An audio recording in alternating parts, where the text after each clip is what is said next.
On a silent night nearly 4,000 years ago, in the arid heart of the ancient Near East, a monumental promise was etched into human history. A divine voice spoke to one man, declaring, "I will make your descendants as numerous as the stars in the sky and as the sand on the seashore." The man who received this vow was Jacob, the grandson of Abraham.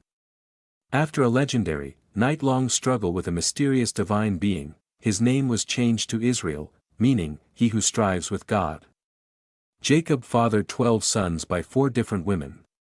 From these 12 flesh and blood men, through centuries of triumph and tragedy, rose the 12 distinct clans that would form the backbone of one of the most resilient nations in world history, the 12 tribes of Israel. Who were they? Remember these names, for their fates would shape the course of human civilization: Reuben, Simeon, Levi, Judah, Issachar, and Zebulun, the sons of his first wife, Leah. Dan and Naphtali, the sons of Bilhah. Gad and Asher, the sons of Zilpah. And finally, Joseph and Benjamin, the sons of Rachel, the wife Jacob loved above all others. Together, they endured the bitter sting of bondage in Egypt, marched through a grueling 40-year exodus in the wilderness under Moses, and finally conquered the promised land of Canaan as a formidable, unified coalition. Upon entering the promised land, the territory of Canaan was meticulously divided among the tribes. Only the tribe of Levi received no land of their own. They were chosen as priests to serve God, scattered among the regions. To maintain the sacred number, Joseph's portion was split between his 2 sons, Ephraim and Manasseh. Under the supreme rule of 3 legendary kings, Saul, David, and Solomon, the United Kingdom of Israel reached the absolute zenith of its wealth and geopolitical power. The magnificent Temple of Solomon was erected in Jerusalem, standing as the undisputed spiritual heart for all 12 tribes. Yet, this golden prosperity carried the seeds of a fatal division. In 930 BCE, King Solomon passed away. Arrogant succession and deep-seated tribal rivalries fractured the kingdom overnight. The 10 tribes of the north broke away to form the Kingdom of Israel, establishing their capital in Samaria. They were wealthier and more populous, but they quickly fell into decadence, adopting the pagan idols of neighboring empires. Meanwhile, the 2 tribes of the south, Judah and Benjamin, remained in the rugged southern highlands. Guarding the holy city of Jerusalem, they formed the Kingdom of Judah, staying fiercely loyal to the lineage of King David. One bloodline, 2 separate destinies. In 722 BCE, the ultimate nightmare arrived. The Assyrian Empire, the most ruthless military superpower of the ancient world, swept down upon the northern kingdom. The capital of Samaria fell.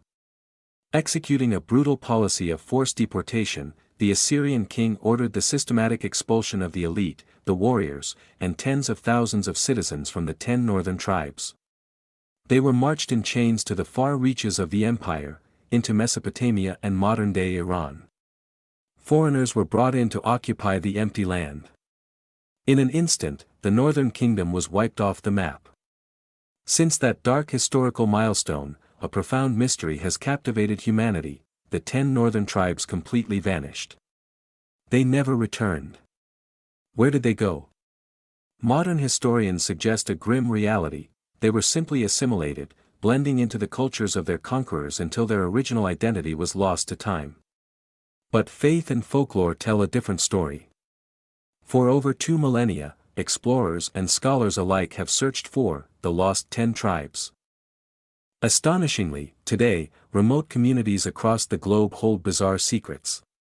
The Beta Israel of Ethiopia, the Lemba tribe of South Africa, who possess distinct Jewish priestly DNA, and the Bnei Minashi on the India-Myanmar border, who for centuries practiced ancient rituals and claimed lineage to the tribe of Manasseh. Even in American theology, Latter-day Saint history holds that a branch of the lost tribes crossed the oceans to the Americas long before the Common Era. Scattered like fragments of a shattered vessel, they remain a tantalizing puzzle of history. What of the 2 southern tribes? Their path was no less perilous. More than a century after the fall of the north, in 586 BCE, the southern kingdom of Judah was crushed by the Babylonian Empire. The Holy Temple of Jerusalem was burned to ash, and the population was carried away to Babylon in chains. But unlike their northern brethren, the people of the south possessed an ultimate weapon, an unbreakable, ironclad faith. During their decades of exile by the rivers of Babylon, they refused to surrender their identity. They codified their oral traditions, transcribed the first scrolls of the Hebrew Bible, and fiercely guarded their bloodline and laws. This unyielding endurance changed everything. When the Persian Empire overthrew Babylon, Cyrus the Great issued a historic decree, allowing the southern exiles to return and rebuild Jerusalem.